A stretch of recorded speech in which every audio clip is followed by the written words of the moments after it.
शिवो। ये जो श्लोक है गीता का, ये दूसरे अध्याय का 71वां श्लोक है और बड़ा महत्वपूर्ण श्लोक है, क्योंकि इस श्लोक के बाद केवल आखिरी का एक समापन का श्लोक बचता है। यहाँ पर जो भगवान है ना, बड़ी बात को स्पष्ट रूप से और अर्जुन को अच्छी तरह से समझा रहे हैं। वो कह रहे हैं कि विहाय कामान्य सर्वान् पुमाश्रति निस्पृह निर्मयो निरंकारा स शान्तिमधिगच्छति। विहाय कामान यह सर्वान् पुमान् चरति निस्पृह निर्ममः निरहंकार सह शांतिम अधिगच्छति। विहाय मतलब त्याग कर, कामान यानी कामनाओं को, यह यानी जो, सर्वान यानी संपूर्ण, पुमान यानी पुरुष, चरति यानी विचरता है, निस्पृह यानी स्पृह रहित हुआ, स्पृह रहित हुआ, निर्मम यानी ममता रहित, निरअहंकार यानी अहंकार रहित, स यानी वही, शांतिम यानी शांति को, अधिगच्छति यानी प्राप्त होता है। सद्गुरु भगवान की कृपा से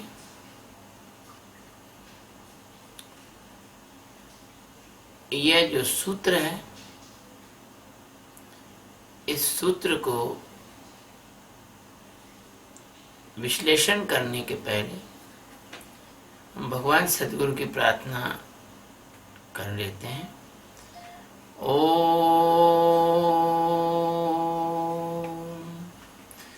नमो भगवते वासुदेवाय कृष्णाय सच्चिदानंदाय परम गुरु।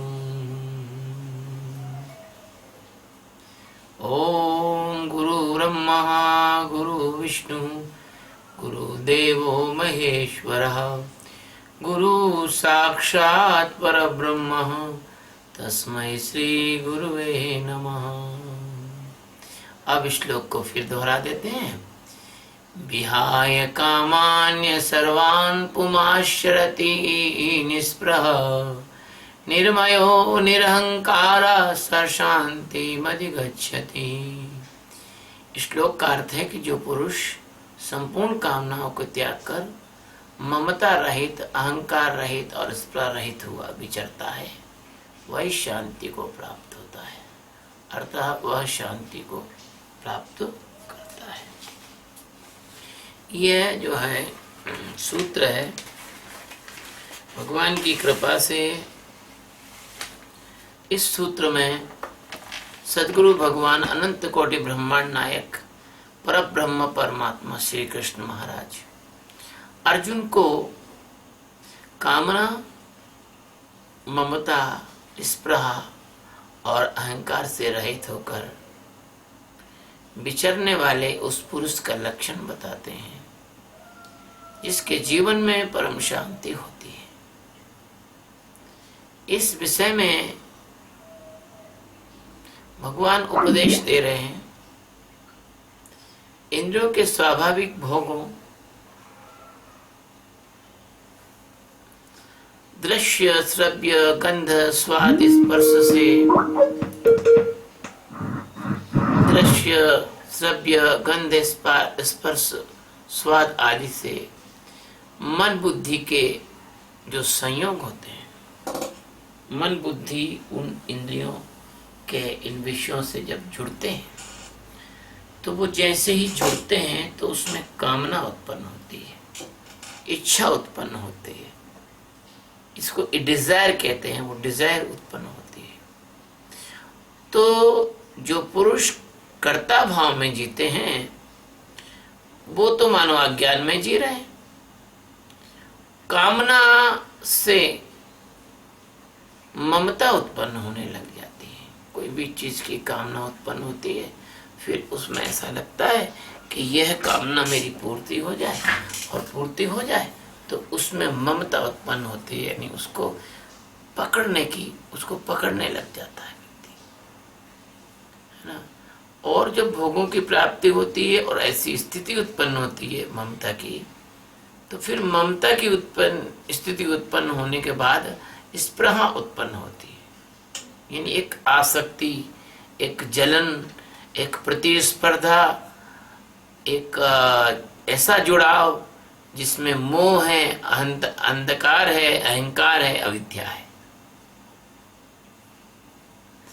तब इन सब के साथ ऐसा भाव आ जाता है कि ये तो मेरा है, मेरा है ये तो, और ये मैं और जो मेरा है भाव, इसमें अहंकार है, मैं इसका मालिक हूं। ये अहंकार है वो अज्ञान की पराकाष्ठा की अवस्था है और जन्म मरण का एक कारण भी है। अहंकार जो है वो पराकाष्ठा की अवस्था है और ये जन्म मरण का कारण भी है। इसी की वजह से जन्म होता है और इसी की वजह से मरण होता है। तो जब जिज्ञासु किसी सद्गुरु की शरण में आता है तो सबसे पहले वह आपको इन पांचों इंद्रियों के विषय के जो दुष्प्रभाव है, साइड इफेक्ट्स हैं, गलत प्रभाव है, इनसे वो दूर करता है, मुक्त करता है। ये जो आपकी ज्ञानेंद्रियां हैं, ऐसा नहीं होता कि सद्गुरु आपको कह दे कि आप आंखें बंद कर लो, आप कान मूंद लो, सद्गुरु कह दे कि आप भोजन मत करो, सद्गुरु कह दे कि आप किसी को छुओ मत, परिवार में मत बैठो। ऐसा नहीं होता। वह आपको इंद्रियों के विषयों से मुक्त नहीं करता है, वह आपके इंद्रियों के कर्ता बने से मुक्त करता है। वह आपको इंद्रियों के द्वारा ग्रहण किए हुए विषयों में सजगता और साक्षी के माध्यम से जगाता है ताकि आप उन विषयों को देख सकें, और यदि आप उन विषयों को देख सकेंगे तो विषय आपको प्रभावित नहीं कर पाएंगे।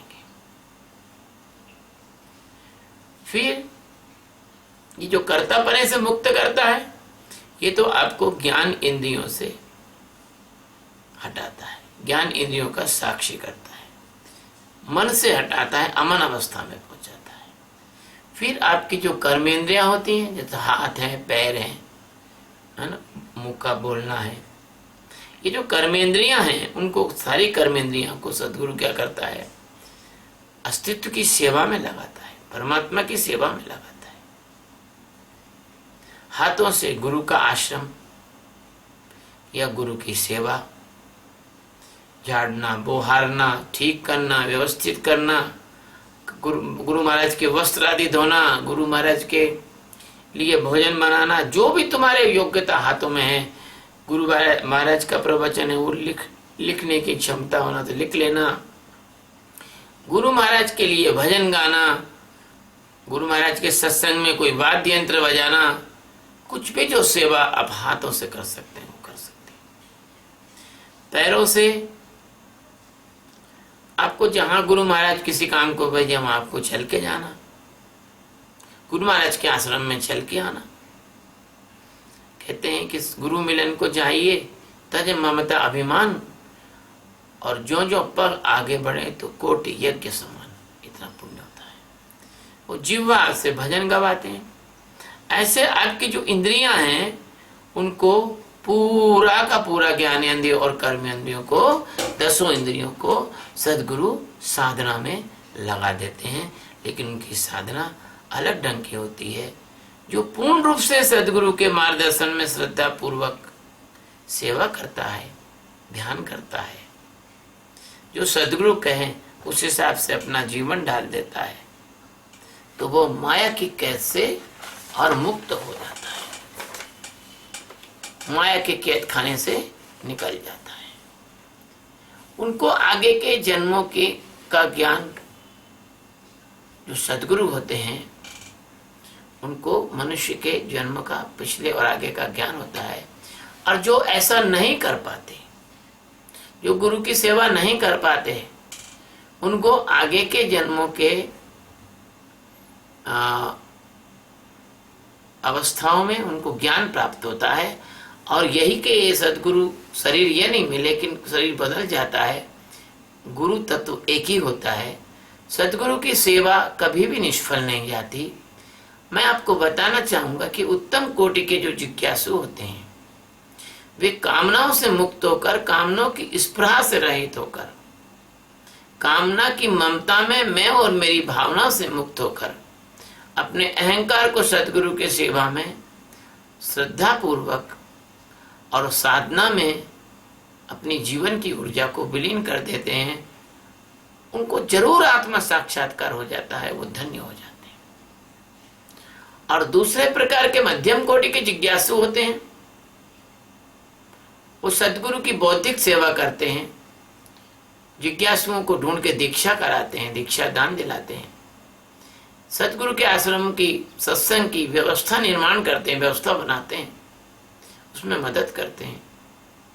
कोई भंडारा वगैरह है, किसी कोई कार्यक्रम हो रहा हो, उसमें वो मदद करते हैं। ऐसे धीरे धीरे इसी जन्म में वो परिमार्जित हो जाते हैं और मध्यम कोटि से उत्तम कोटि के जिज्ञासु इसी जन्म में बन जाते हैं। लेकिन जो निम्न कोटि के जिज्ञासु होते हैं, जो मात्र सदगुरु से प्रेम रखते हैं और शरीर आदि से सदगुरु की सेवा है, पूजा है, सहायता करते हैं, प्रेम की पूर्णता आने पर वे 100% सदगुरु की प्रेमा भक्ति में लीन होने से सदगुरु की आत्मा में समा जाते हैं, मुक्त हो जाते हैं। उनके जीवन में भी आत्म साक्षात्कार की घटना घटित हो जाती है। लेकिन इसके अलावा जो माया के भ्रम के कारण सदगुरु में दोष देखकर, किसी अन्य कारण से, पत्नी बच्चों मित्रों आदि के मोह के कारण से या धन के लालच के कारण से सदगुरु को छोड़कर बीच में ही भाग जाते हैं, उनको भी सदगुरु के पास चूंकि वो आए हैं, इसलिए उनको एक कालावधि, एक टाइम पीरियड के बाद पुनः सदगुरु के पास आना पड़ता है। चाहे वो कालावधि 1 महीना हो, 1 वर्ष हो, 10 वर्ष हो, 20-25 वर्ष हो, या 1 जन्म हो, या कुछ और जन्म, कई जन्म हो, लेकिन उसको आना पड़ेगा। घूम फिरकर सदगुरु के पास ही वो आएगा। सिवाय अस्तित्व से प्रार्थना करने के और कोई ऐसे लोगों के लिए उपाय नहीं है। जो आदमी स्वयं अपनी आंख अपने हाथ से फोड़ना चाहता हो तो सदगुरु क्या कर सकते हैं? कहते हैं ना, यस्य नास्ति स्वयं प्रज्ञा सदगुरु तस्य करोति किम। अतः केवल वह पुरुष ही कामनाओं के इस चक्कर से, इस व्यामों से, इस भ्रम से, इस माया से बचकर निकल पाता है। वही निर्मल और निष्प्रय हो सकता है, वही अहंकार से शून्य हो सकता है, जिसने इस उत्तम ज्ञान को प्राप्त कर लिया हो, जो ज्ञान स्वरूप हो गया हो। अन्यथा ये अविद्या में जीने वाले अज्ञानी को तो चर जाती है या माया उसको चबा जाती है। बिना ज्ञान के इस अविद्या से छूटना संभव नहीं है। अविद्या ही साक्षात अशांति का रूप है। अविद्या से छूटकर ही व्यक्ति शांति को प्राप्त कर सकता है। साधन अंति, जिसके जीवन में माया का अंत हो गया हो, जो शाश्वत में लीन होकर जगत के अंत को जिसने जान लिया हो, अनंत परमात्मा के स्वरूप में जो रूपांतरित हो गया हो, जो माया के मिथ्यापने को जागकर, उससे हटकर और उसके हटकर जागकर जी रहा हो, नित्य ब्रह्म स्वरूप में, सत्य स्वरूप में जागकर उसमें जीने लगा हो, सत्य स्वरूप ही वह व्यक्ति हो जाता है। अतः व्यक्ति को शांति तो तभी प्राप्त हो सकती है जब वह ज्ञान को प्राप्त कर सके। अतः मैं आह्वान करता हूँ जिज्ञासुओं का कि वो आएं और उस शांति को प्राप्त करें। इसके अंत में फिर सूत्र को दोहरा देता हूँ। विहाय कामान या सर्वान पुमान चरति निस्पृहा निर्ममा निरहंकारा स शांति अधिगच्छति। निर्मम और निरहंकार होने के लिए ज्ञान प्राप्ति की आवश्यकता है। मैं आपको बुलाता हूँ, मैं आपको पुकारता हूँ, आपका आह्वान करता हूँ। इस विश्व में जो जिज्ञासु हो, चाहे किसी देश में, चाहे किसी वेश में, चाहे किसी भाषा के, चाहे किसी प्रांत के, चाहे किसी धर्म के, चाहे किसी संप्रदाय के, चाहे किसी रंग के, चाहे किसी रूप के, चाहे किसी भी सामाजिक स्तर के, गरीब हो या अमीर, कैसे भी हो, यदि परमात्मा को पाने की जिज्ञासा है तो जब तक मेरा ये शरीर है वो मेरे पास आ जाए, मैं उनकी पूरी मदद करूँगा और उनकी जिज्ञासा के अनुसार, उनकी क्षमता के अनुसार, उनके मेरे साथ जुड़ाव के अनुसार उनको परमात्मा के उस अंतिम छोर पर, उस परम अवस्था तक ले चलूँगा जहाँ से पहुँचने के बाद फिर लौटना नहीं होता। शिव शिव।